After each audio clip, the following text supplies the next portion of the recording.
oh, I can get an apple for the exact cost of what it is at a store, but it's fresher. It's actually hard like it's supposed to be, and that sort of thing. That's why I'm like, oh, actually, the farmer's market is much more attainable than we realize. Yes. You have both. Yeah. Well, and that's one of the drawbacks too of the transporting our food so far and before consumption is that you have to pick it earlier, right? So it's not ripe, it's not flavorful, it hasn't had that opportunity to like really come into its nutritional prime, right? And then two, because it's been so long since it's been picked, oftentimes it's already started to decay. The nutritional value has already started to decline. And then it's like you're eating this thing, but it doesn't have all of that like yummy nutritiousness in it. That's the whole reason that you're eating it.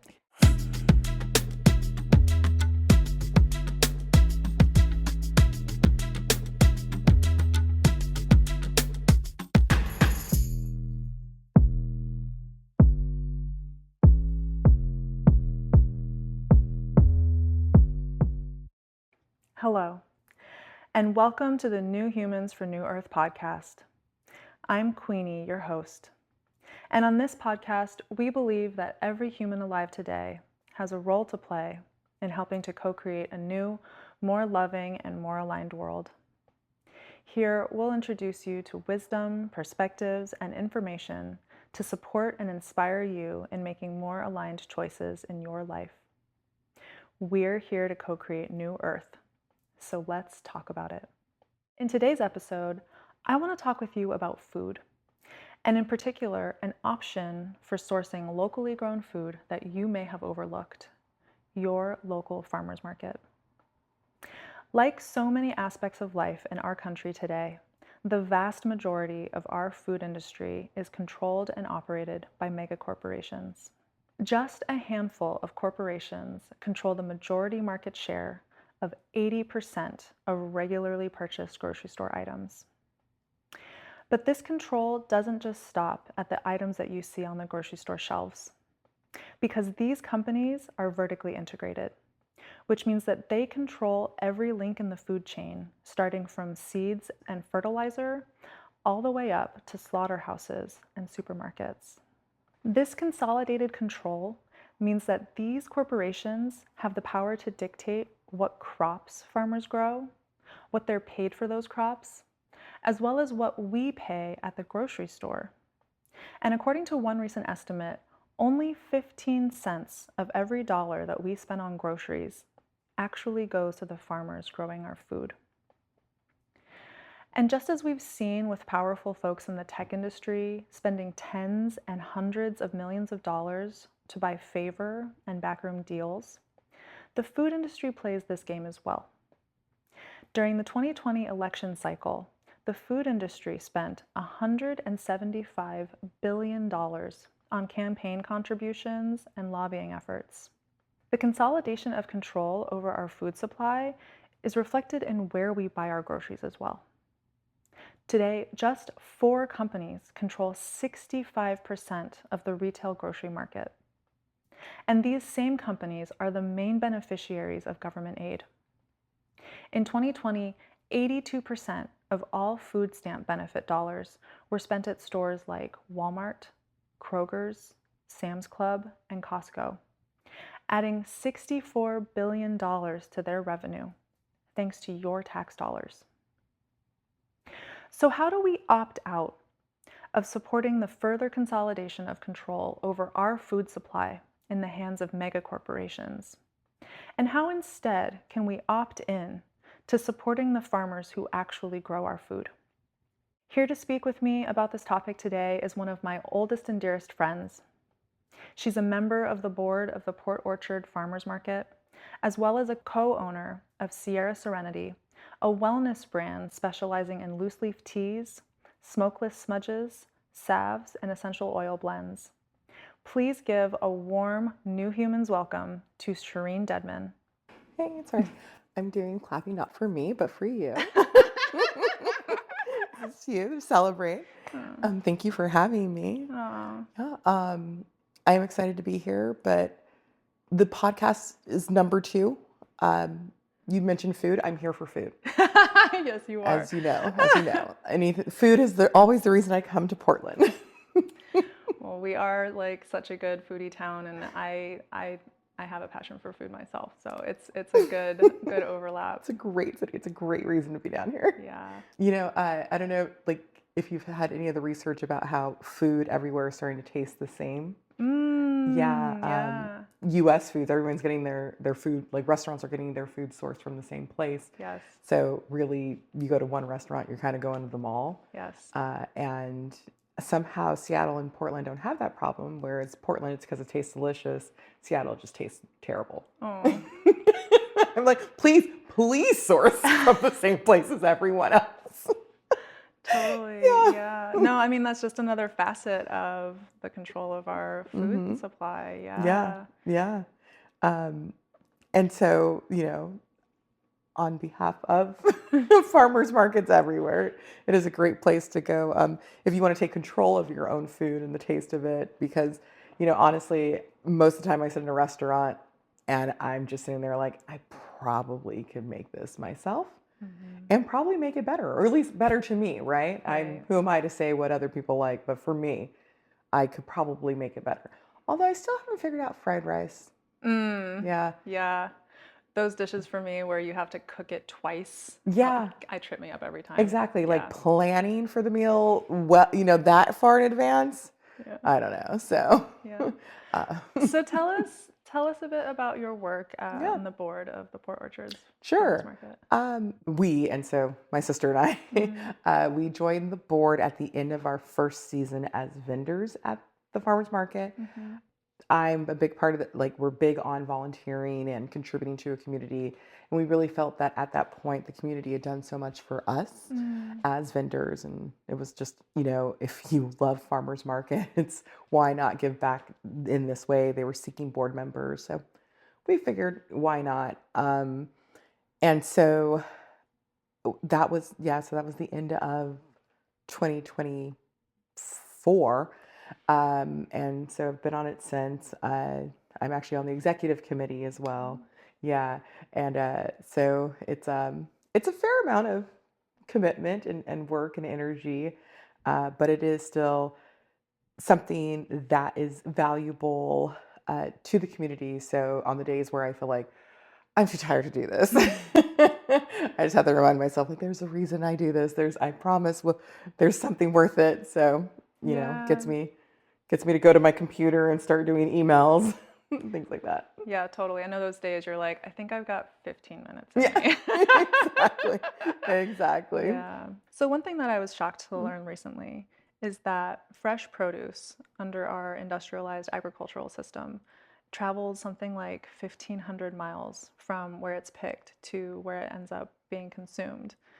And for those of you who just don't know at home, that's more than the distance between Portland, Oregon and Boulder, Colorado.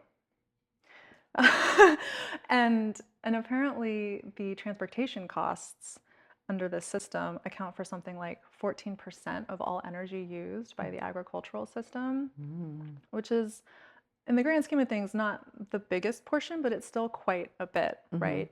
So, I'm wondering, who are the vendors who were vending at the Port Orchards Farmers Market? Are they traveling 1,500 miles to get there to sell their veggies, or what? Well, we actually do have some who do travel a bit from Eastern Washington. Okay. And so a lot of the fruit we get will come from there. So nectarines, I'm just trying to think of, a lot of the citrus, because citrus does not grow well on this side of the mountain range, right? Yeah. You're not going to find an avocado at the farmer's market here because no one can locally grow it.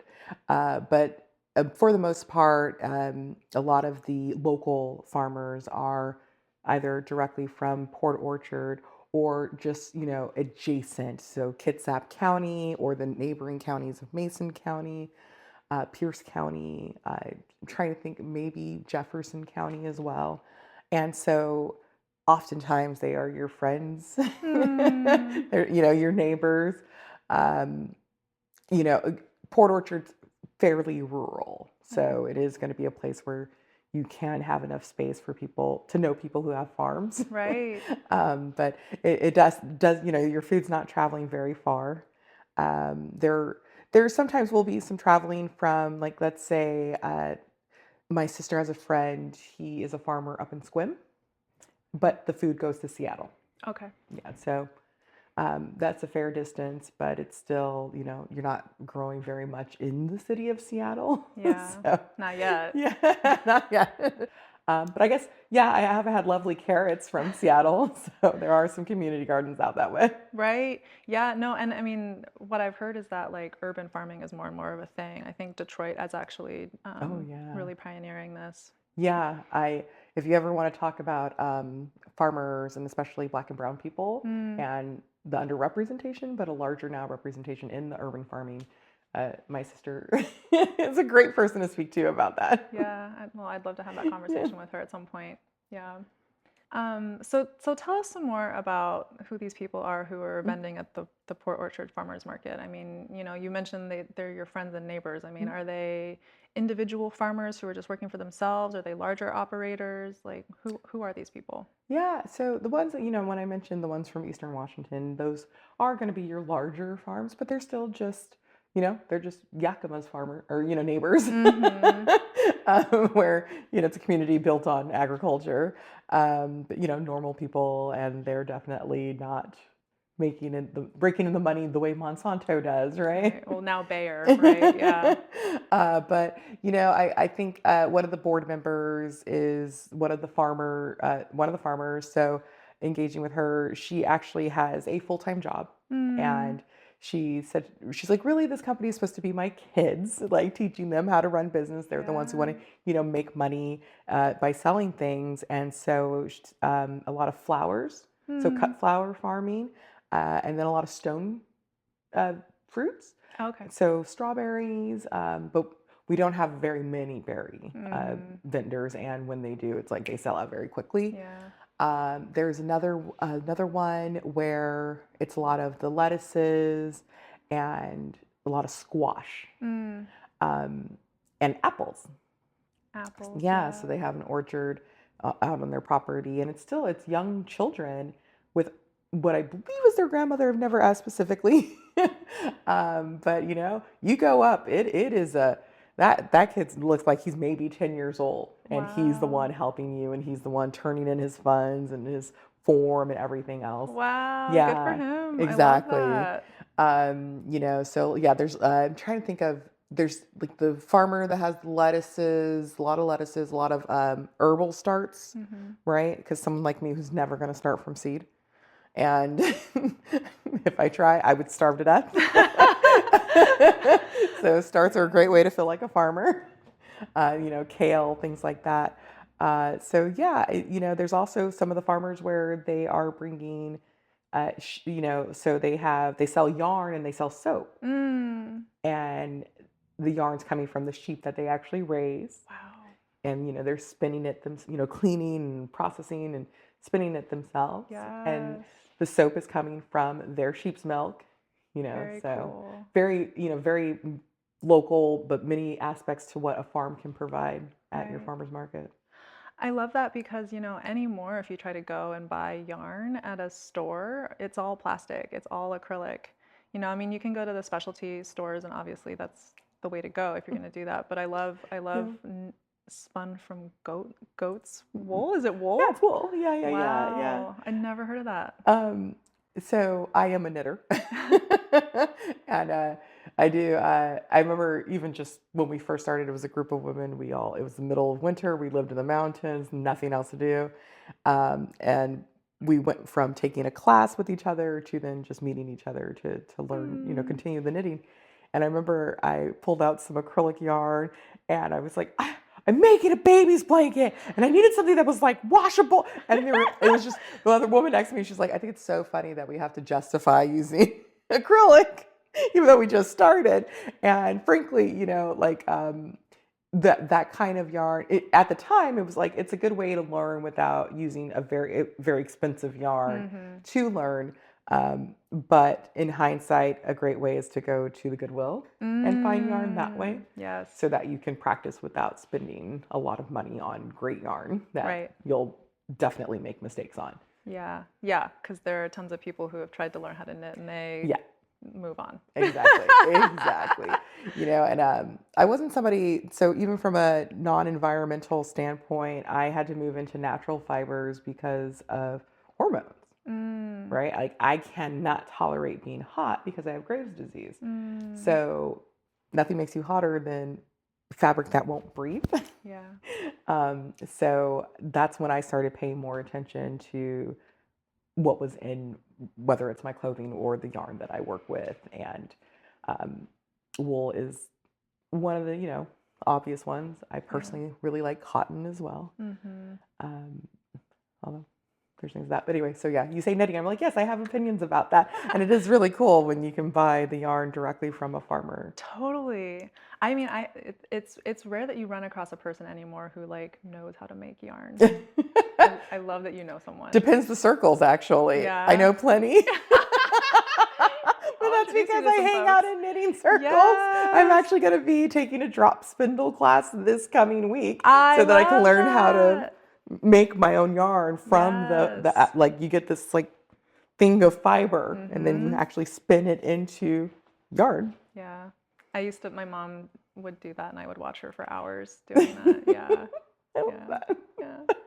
So how many people on average do you think are attending the Port Orchard Farmers Market? Like, Yeah. and do you have any sense of like what that is versus the population or sort of just, I mean, maybe that's too much, but No, so we do because we do counts, and so average throughout the entire season would probably be about 1,500 per market, but really it goes anywhere from about like 1,000, 1,100 up to 2,200 depending on the day. yeah. Mother's Day is always a really big one.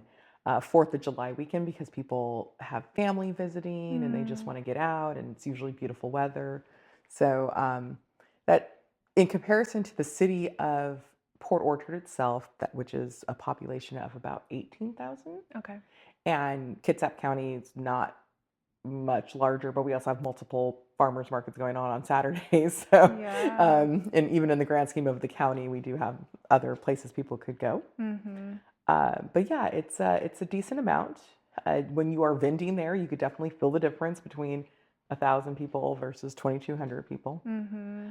But it is a great way. It's on Saturdays, and it's by the water, and so there is a transit hub, and we do hope people are, taking the buses there, especially anybody who can't afford a car or can't drive anymore. They don't have a license, things like that.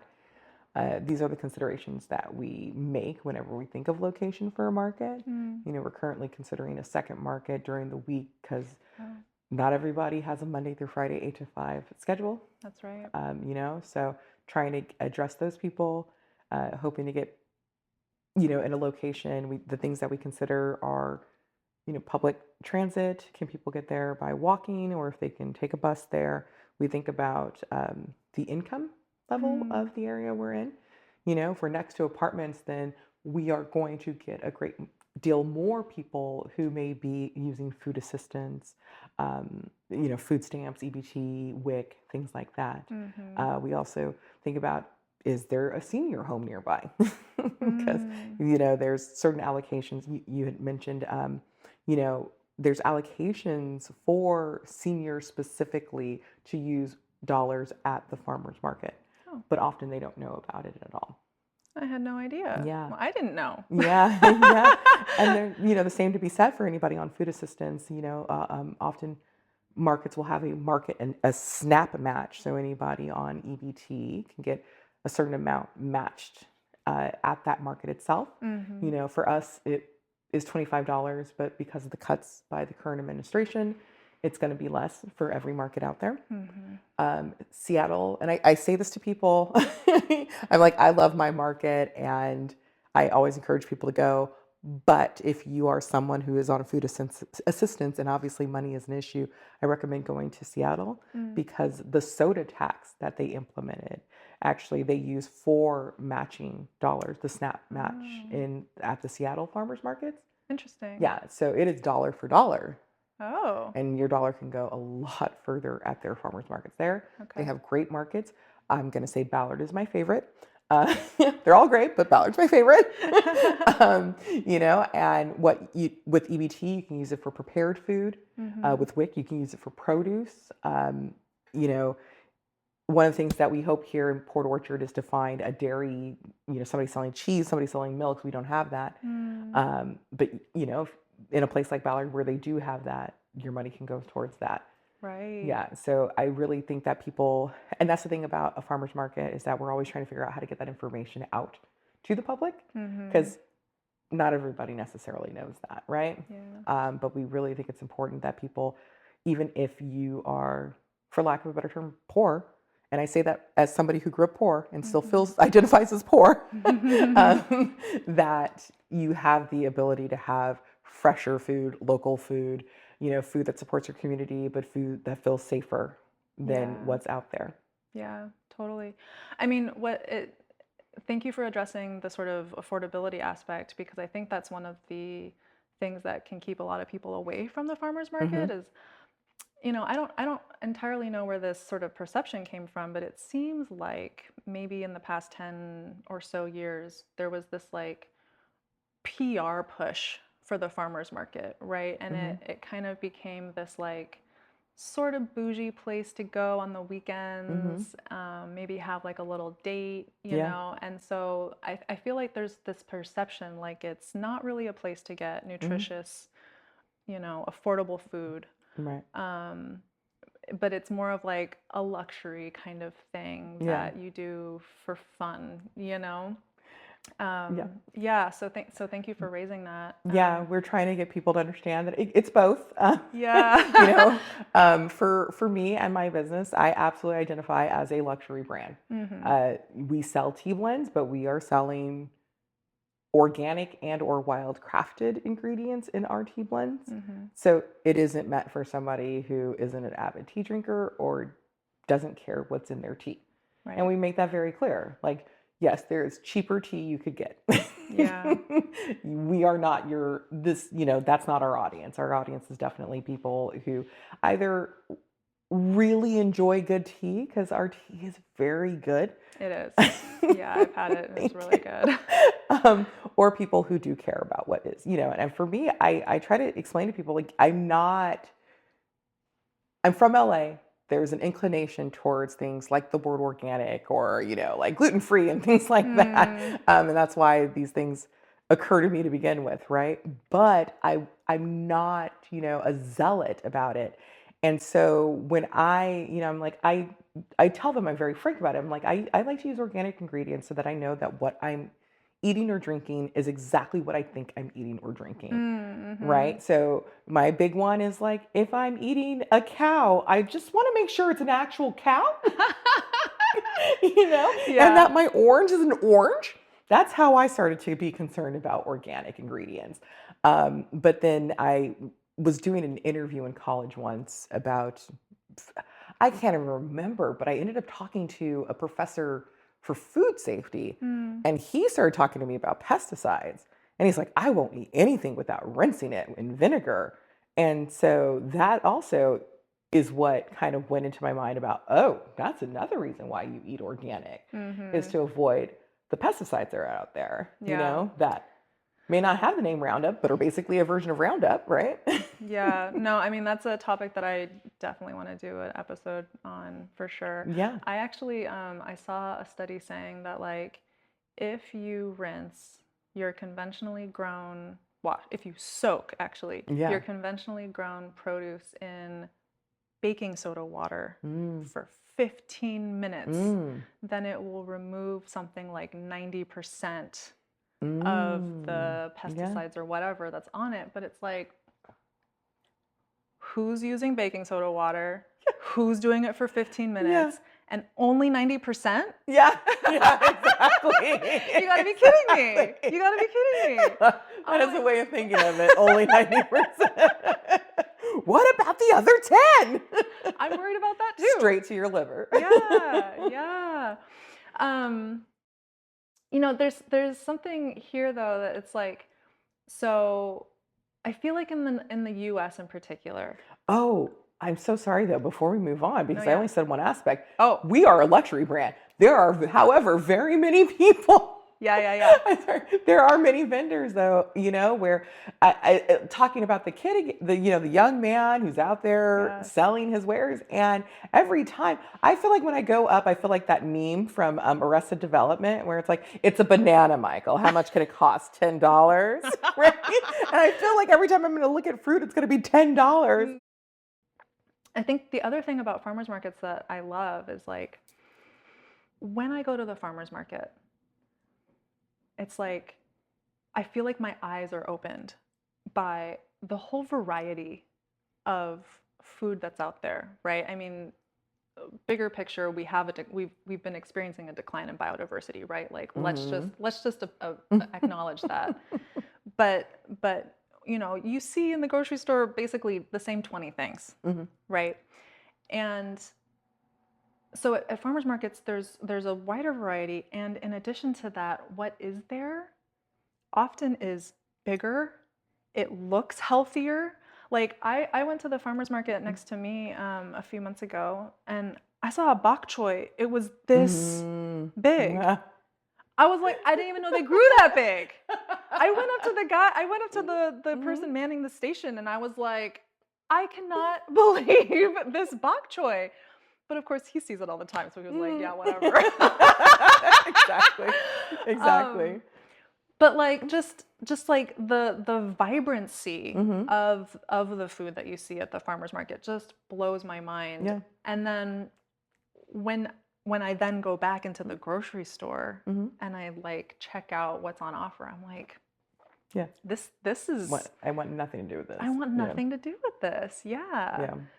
It introduces you to the concept of seasonality as well. Yes. You're like, oh, it's not for sale here because it's not in season. Yes. What are you eating if you're getting something that isn't in season but is available to you, right? Yeah. Yeah, and the seasonality topic, I mean, the food industry, the global food industry is actually so complicated that like I need to bring a professional, like an expert in here to talk about it because like I don't understand all of it. But with the seasonality thing, right? It's like, okay, you like strawberries and you expect to have them all year round. So we're importing strawberries from other countries, right? Where they grow. But like there's such an entitlement to that. There's such a like, I don't care what season it is. I don't care about just the whole grander scheme of like how this world works. Yeah. I want my strawberries in the middle of October, like fresh strawberries. Right. They Frozen, damn fine, well okay. better be fresh and smell good too, right? Exactly. Yeah. But I've also been really trying to lean into eating more seasonally. Yeah. And it was hard for me, right? Because, I'm a busy person, just like so many of us. And so the way that I would sort of manage my food was I had my like 5 or 6 recipes that I knew how to make, I knew they were yummy. I knew they were nutritious. I'd go to the store, I'd get all the ingredients every single week to make my, but eventually I just started getting really bored. Yeah. And I don't know, about a year ago, I also just had this inclination to start do a psilocybin microdosing protocol for, I don't know, 2 months or so. And the reason for it, this gets a little personal, but like the reason for it was that I was noticing that like, despite having done all of this internal processing, my mind was still sort of running around in these like sad cycles. And I was like, this isn't because of unprocessed trauma. This is just like how my brain is wired now, right? So I was doing it as a way of introducing some neuroplasticity to sort of help address that. But one of the really interesting things that ended up happening was that I started cooking in more of like an intuitive way. So rather than going to the store and with my like list, right, I would just go, and obviously there are some things that you need, right? But then I'd be like, oh, well, that looks interesting. I wonder what that is. Like, this is calling to me. I don't know. And I put it in my basket, right? And what I noticed was that when it would come time to prepare a meal, stuff would just kind of come together. Yeah, like I'd have a quarter of an onion that needed to be eaten, and I don't know, I'd make tacos, and I'd have all of the stuff somehow. And it just kind of kept happening. So I've just been leaning in That's to wonderful. that. Yeah, it's great. I waste less food. Yeah. I'm less bored, and like also I'm eating more seasonally because I'm just working with what's available. I'm always so impressed when people can do that. Yeah. No, I am, speaking as a knitter, I went to a knitting class and the woman was saying how she's like, yeah, nowhere else do they use patterns. Like Americans are really the only ones who use patterns to knit. And I was like, oh, what a fascinating concept. And then talking to my sister, and she's like, yeah, I was trying to make something without a pattern, but this and that. I was like, and that's why I need patterns. I don't have the time to make mistakes, right? And so I'm just kind of like, yes, I would love to intuit. Nope, I need my patterns, AKA recipes. Totally. I need to know because I just, like my relationship with food isn't like anything I put together will taste good. This might be autism though, who knows? Yeah. Well, what I've found is like, so if you have kind of your baseline recipe, right? So for instance, like, I know how to make I know all the basic ingredients for like a vegetable soup. Okay, yeah. Right. And then it's like, okay, well, normally maybe I put garbanzo beans in here, but I have some kidney beans or some cannellini beans, or, maybe I generally like to put some kale in this, but I have this spinach instead. Oh, okay, that sort of. That kind of thing. Like ease with substitution. Yeah. Okay. And also just being comfortable and confident enough to do that, right? Yes. I mean, same thing with like stir fry. I mean, you know how a stir fry like works. And once you sort of master that general concept, then you can just technically anything's a stir fry. Yeah. Yeah. Okay, that makes me feel more comfortable. Yeah. I thought you were just like, and next thing I know, I had a scramble, like the perfect scramble. And I'm like, nope, I would fail miserably. I mean, sometimes that does happen. I made this one thing when I had like an Impossible burger patty, and then also some like potatoes that I roasted with some broccoli, and then I made this like vegan garlic sauce, and it was just kind of all coming together in the moment. And then I sat down and ate it, and I was like, God damn, like this is good. We'll make again, all right. Yes. Yeah. So. Okay. Yeah. Yes. Then kudos. Just in case you haven't seen it yet, I wanted to share this infographic with you. For those of you watching on video, take a screenshot of this and look at it in detail later. If you're just hearing my voice, we'll have a link to it in the show notes for you. This infographic was put together by Oxfam in 2014. So, full disclosure, it's out of date. But it still gets an important point across. Just a small number of megacorporations control the majority of the food brands you see in conventional grocery stores. These corporations are Nestle, PepsiCo, Coca-Cola, Unilever, Danone, General Mills, Kellogg's, Mars, Associated British Foods, and Mondelez, formerly known as Kraft. If you start to go a bit cross-eyed as you look at this, you're not alone. The proliferation of the different brands you see creates the illusion of diverse choices. Another way to say this is that it creates consumer confusion. And it hides the fact that behind what appears to be many companies is really just a few megacorporations. And this infographic only covers brands for food intended for human consumption.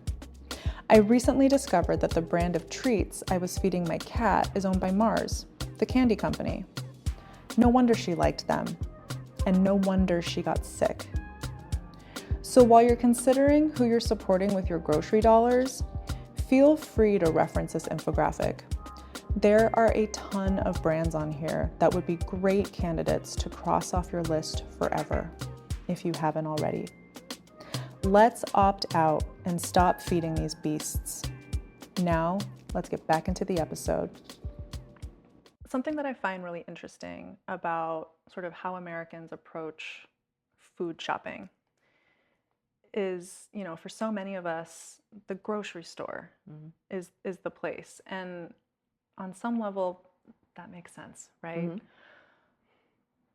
But what's interesting about that to me is like the grocery store actually didn't exist like 100 years ago, and even today in most other countries or many other countries, let me put it that way. Yes, they have grocery stores, but like still the farmers market remains a very central, critical part of the way that people obtain food. And part of that is sort of what we've been talking about, which is like, because the produce in the grocery store actually isn't that good. And people know that, right? And so they rely on their weekly market. This was the case in Costa Rica when I went. There were so many different markets to go to. This was the case also. I mean, I lived for a year in Oxford, and very developed country, right? But like, good Lord, the produce in the grocery store was terrible.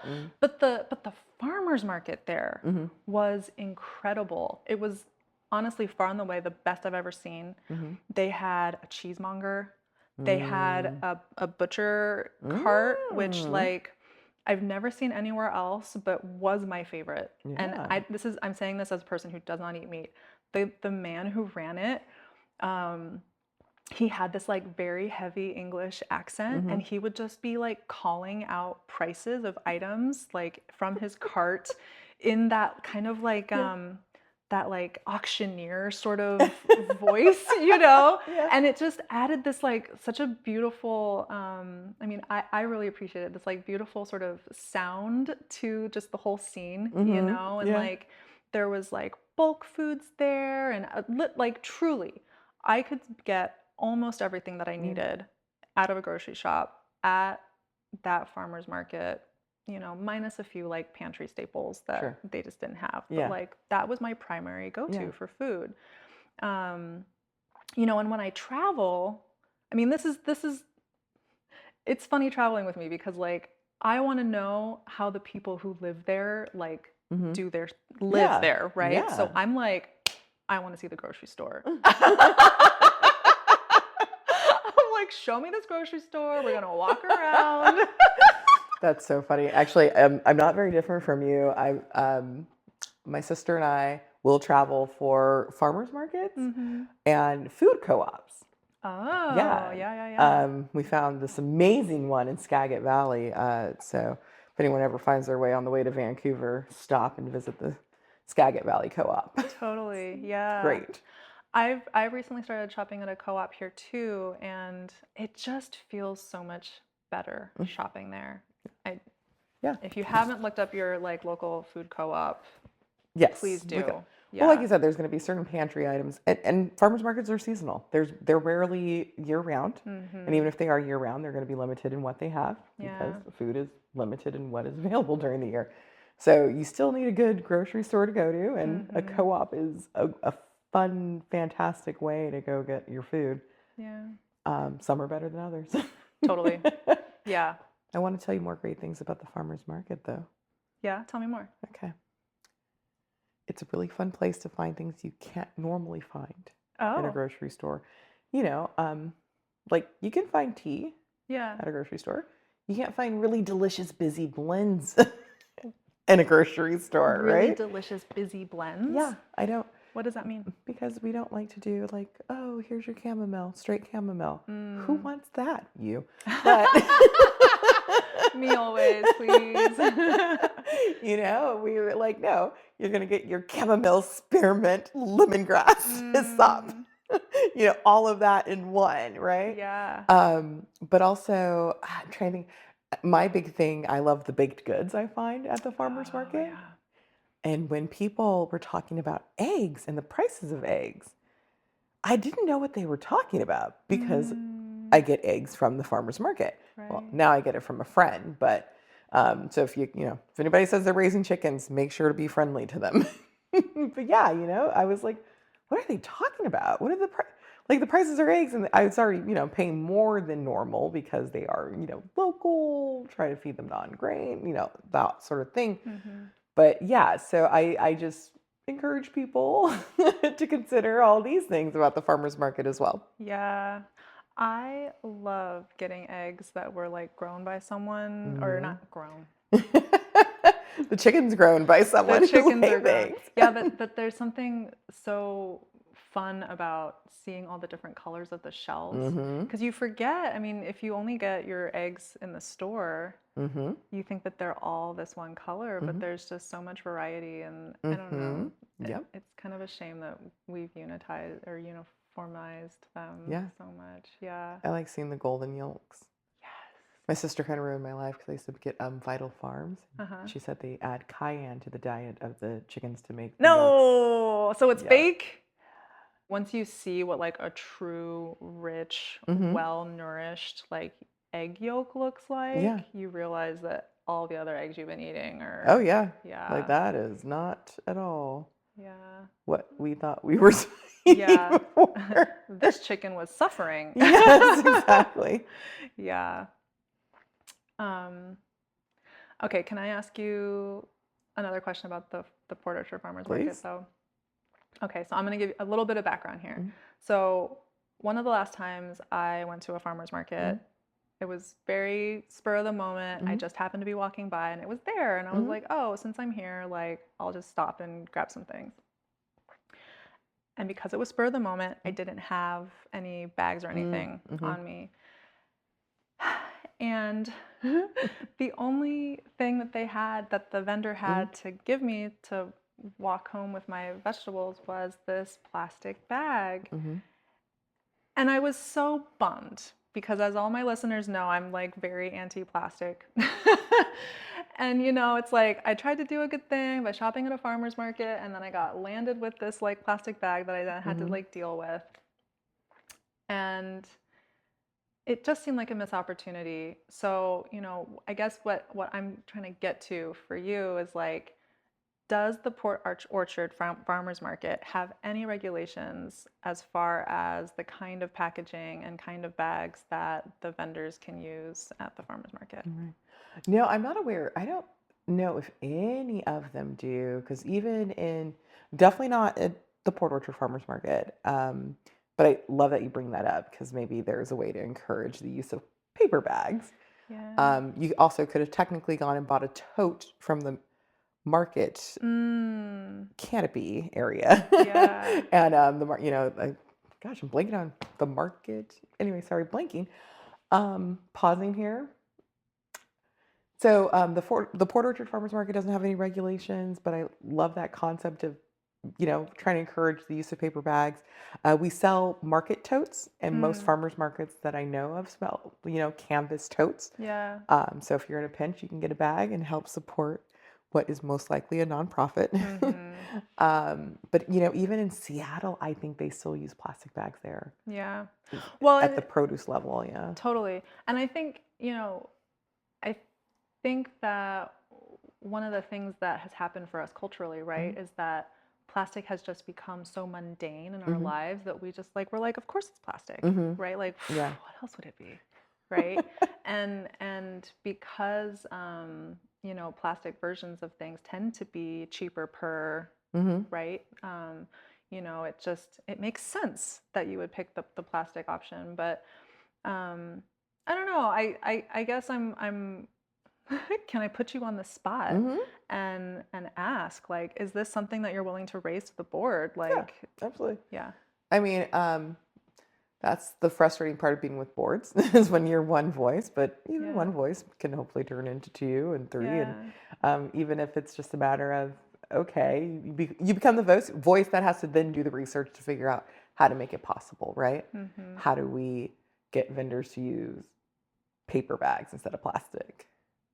Do you use nylon? Do I like are you asking like, would nylon be okay? No, I'm asking for you because they make these little bags now that are just like this big Yeah. so that you can always have a bag one with on you at all me. times? Yeah. No, the truth is that my like grocery store bag Mhm. is like made out of plastic. It's basically that like that tarp Mhm. kind of material. Yeah. But you know, in my mind, it's like I use it once. I had my Yeah, it's last not one the for same. like 10 years. Yeah, You yeah. know, Of course. yeah. But like these plastic bags, they just proliferate. You know, and Oh, yeah. it drives me crazy because I see people, they'll put like 2 items in it, Yeah. and it's like time for the next one. Yeah. It's like, what are we doing? I went to the grocery store and I don't put my meats in the bags, I'm just like, whatever, I'll make it home. And sometimes though, they'll put it in for me while the checkout's happening. And Yeah. I'm like, there's a reason why I didn't. Yeah. I did not need that extra bag. Totally. So yeah, Yeah. I get it. Yeah. Yeah. So you will ask. Yeah, absolutely. Well, like I said, there's really no ask. It's more so, how can it be possible, right? Yeah. I know no one's going to be like, no, we need to keep plastic. We're team plastic over here. Yeah.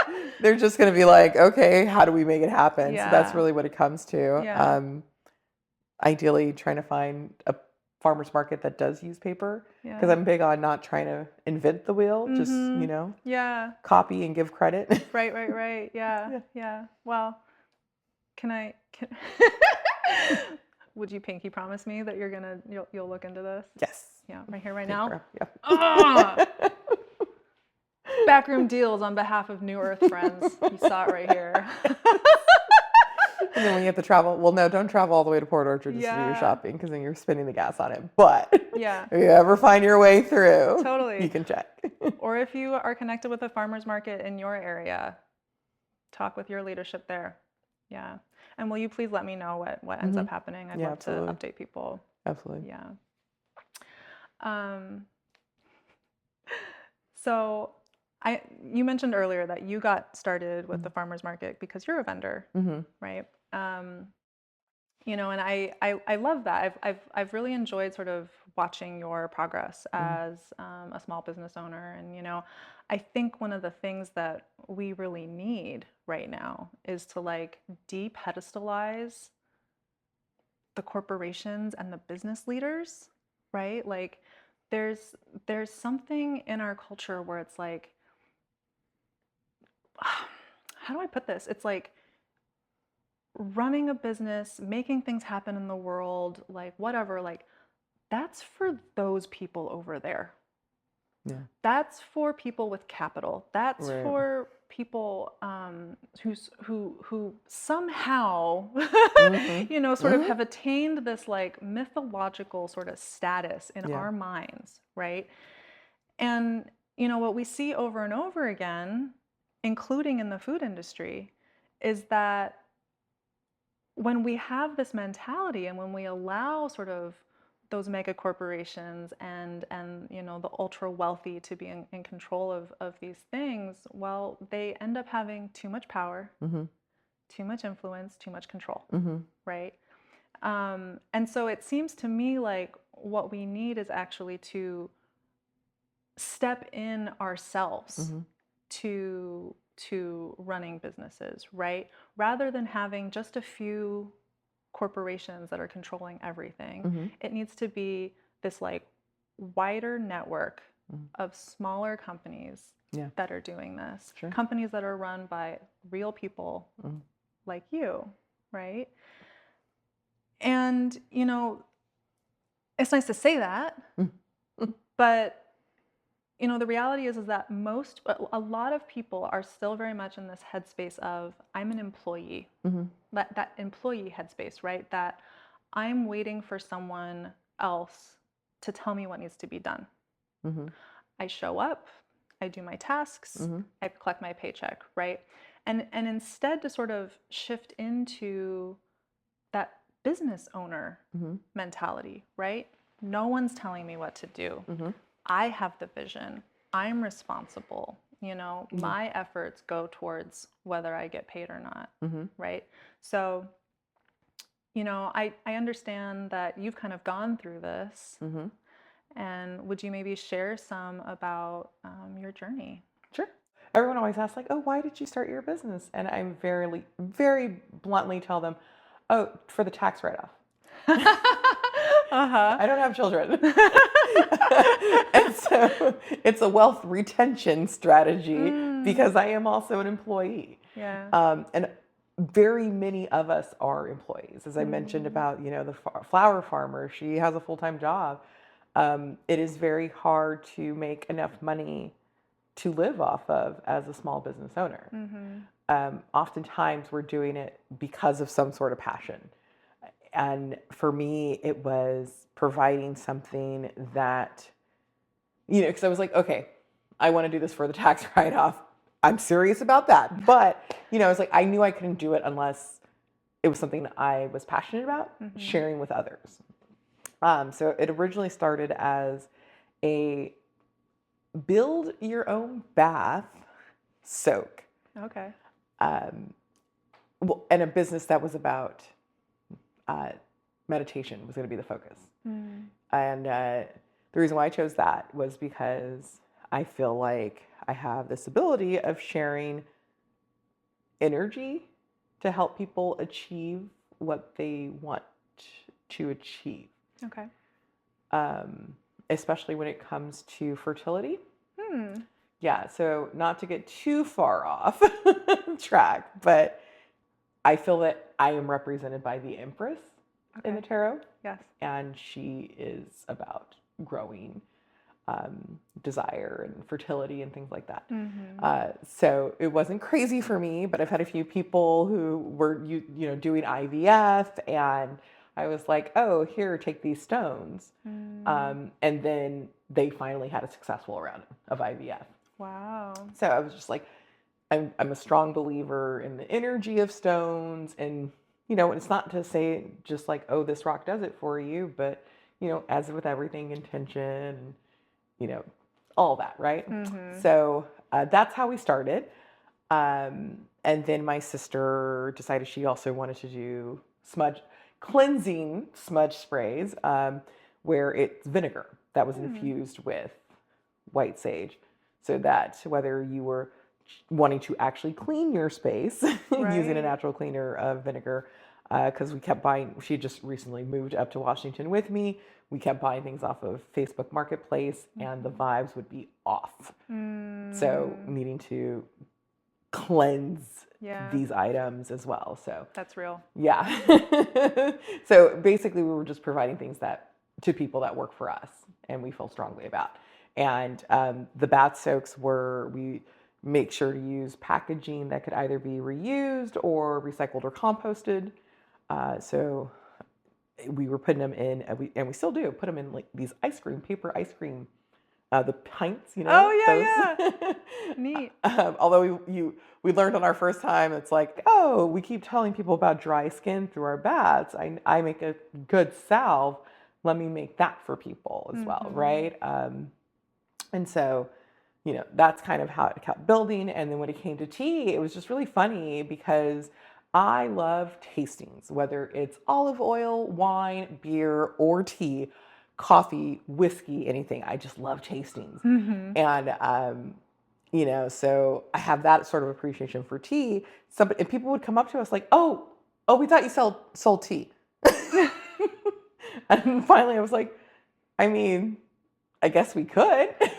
And I just looked into it and researched and decided to sell tea. And that's become one of your big major sellers, actually. By sales volume, we are a tea shop.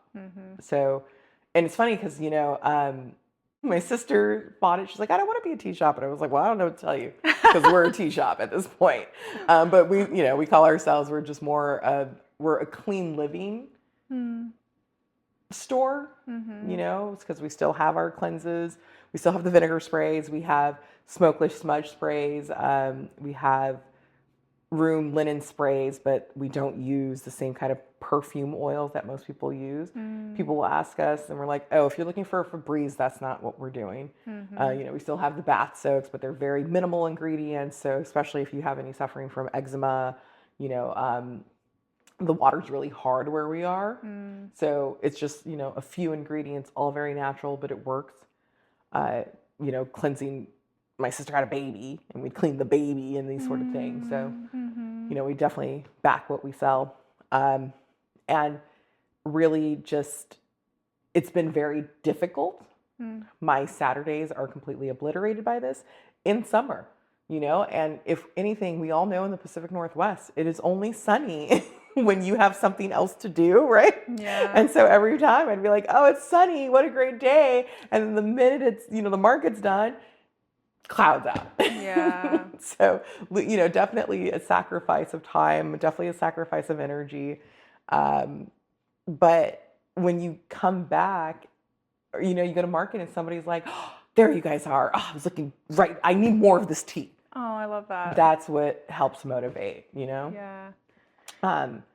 Also, just the community we built. We're brand new to the area. And one time my sister needed a babysitter and she called somebody that she met through the market. And the friend I get my eggs from met through the market. Yeah.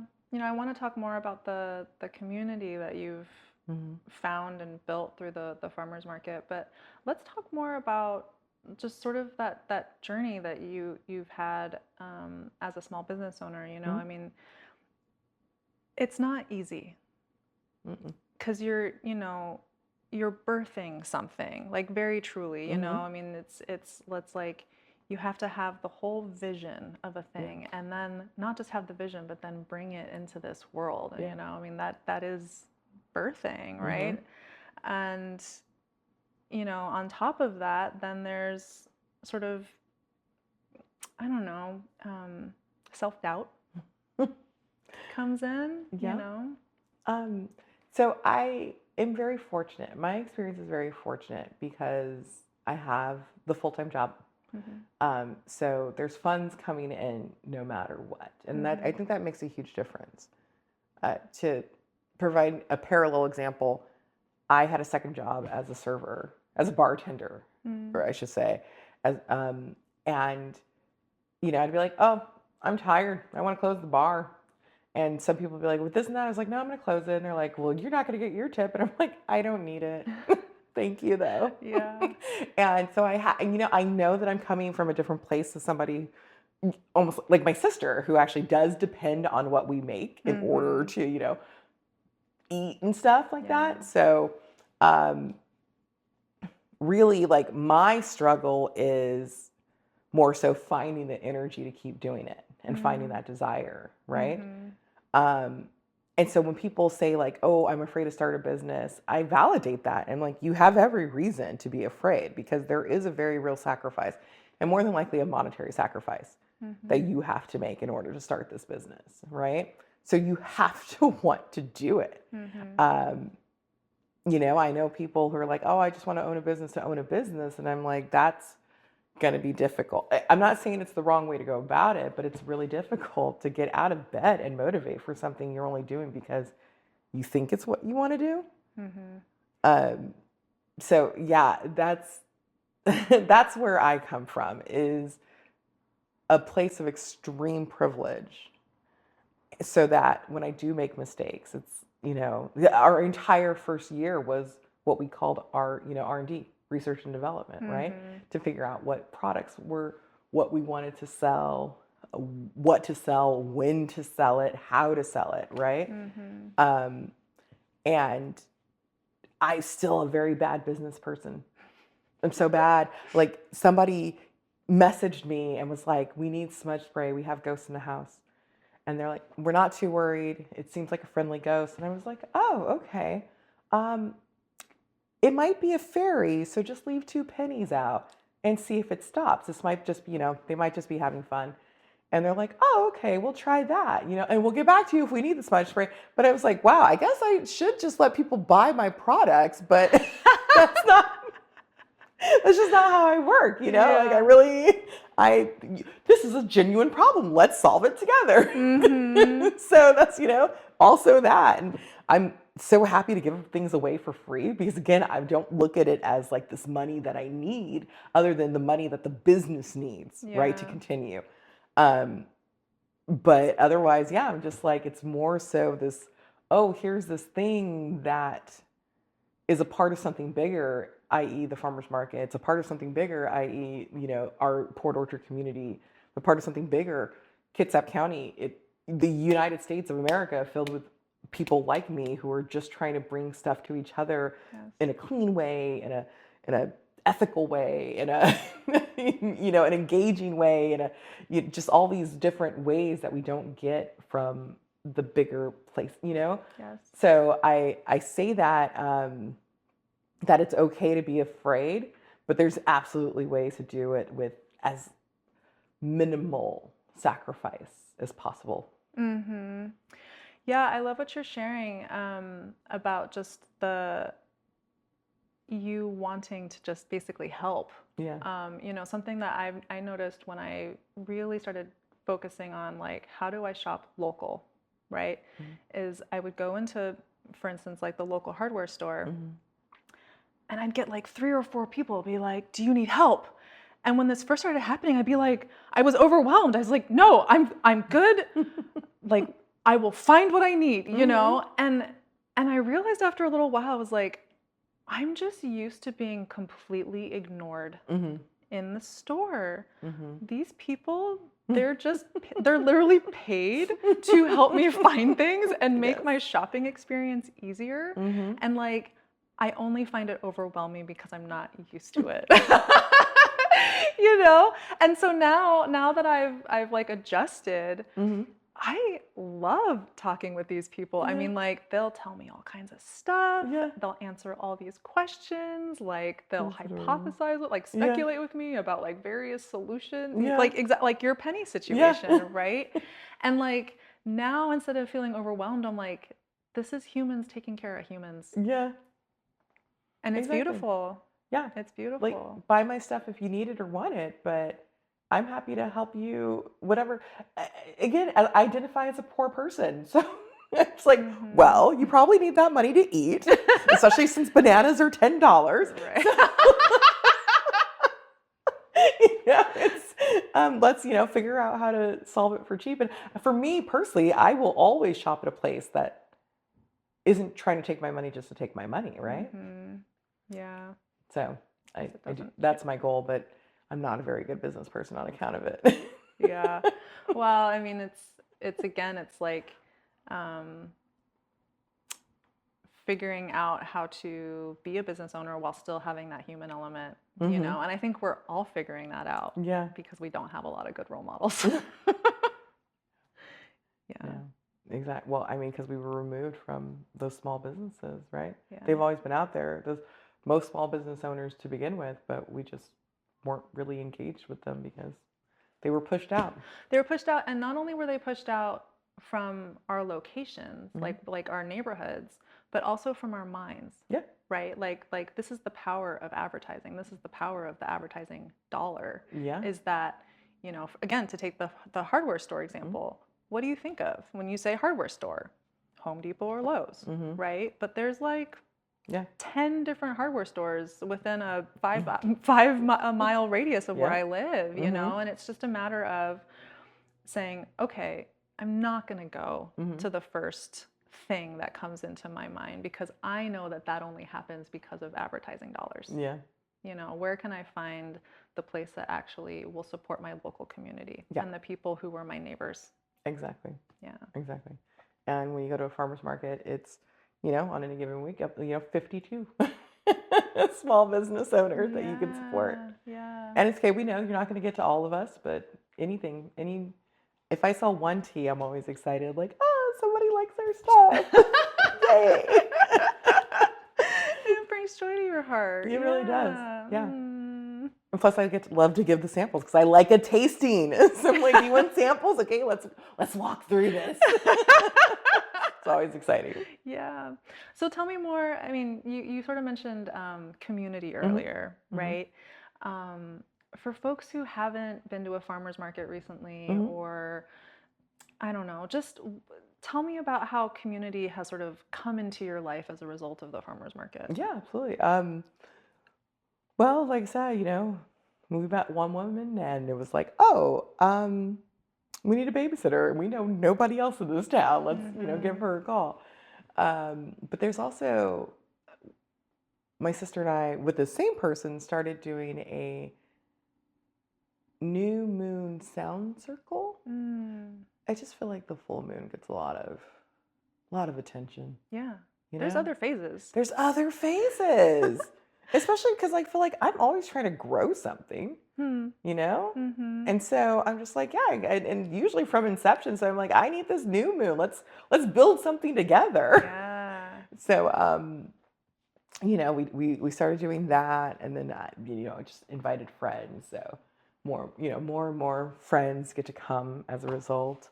I did a guided meditation, and someone from the farmers market joined, and you know, so there's things like that.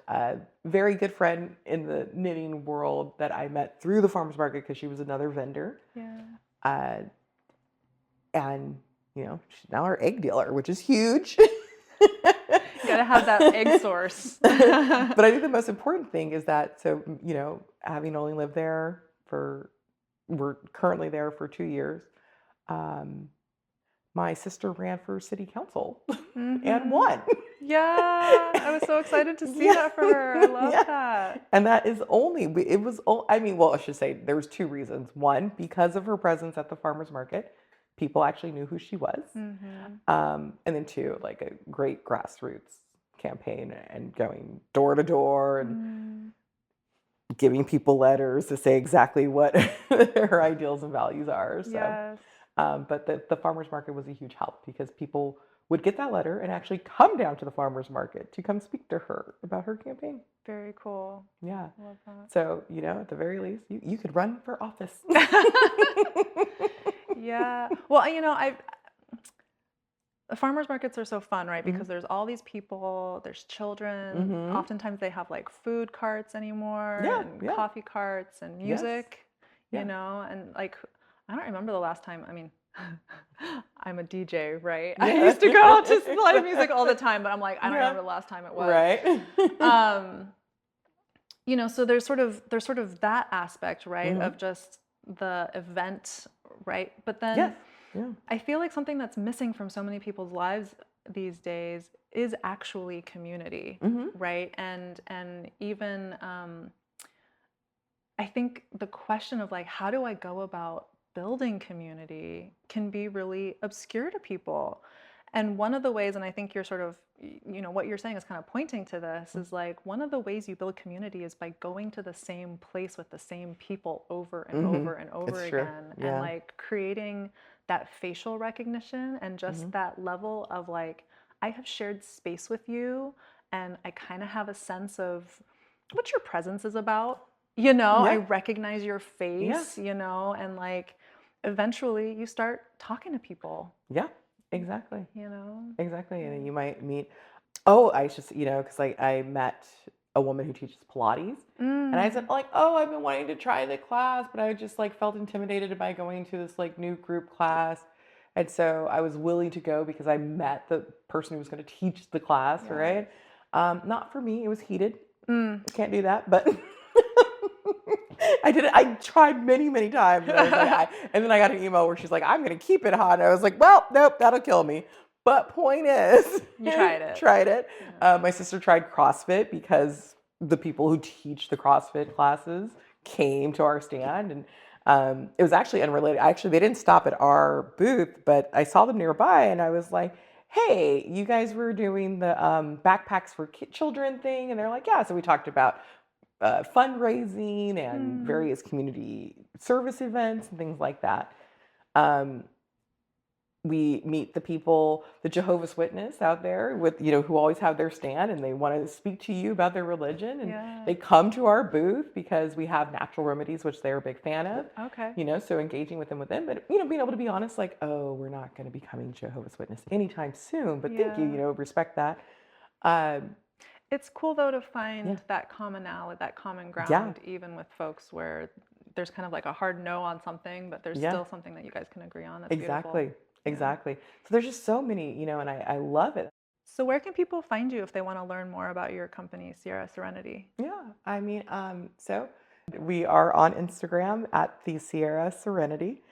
If anyone's wondering, we're named after the Sierra Nevada mountains. Yeah, that's when I came up with this idea. I was living there. So we have Instagram. We have a website. It's www.sierraserenity.com. But they can also find us at the Port Orchard and Paulsbo Farmers Markets up in Kitsap County in Washington. Yeah, and that's Saturdays? Those are on Saturdays. Yeah, Okay. we alternate between the two. Beautiful. A lot of people just reach out via Instagram or email when they want something or need something. But I am always happy to talk shop when it comes to tea blends, when it comes to vinegar, when it comes to needing to smudge your space and whether or not you think it's a fairy. So please reach out if you have any sort of interest. Perfect. Well, we'll have all those links in the show notes. Thank you so much for joining us for this episode of the New Humans for New Earth podcast. If you found this episode to be inspirational, helpful, or informative, please share it with your friends, your partner, a family member, or anyone that you love. If you loved this episode, please leave us a review. And be sure to subscribe wherever you're listening to this podcast. This is how we grow the New Humans community and help inspire others to join us in helping to co-create New Earth. This world is what we make it. Thank you so much for being here, and we'll see you in the next episode.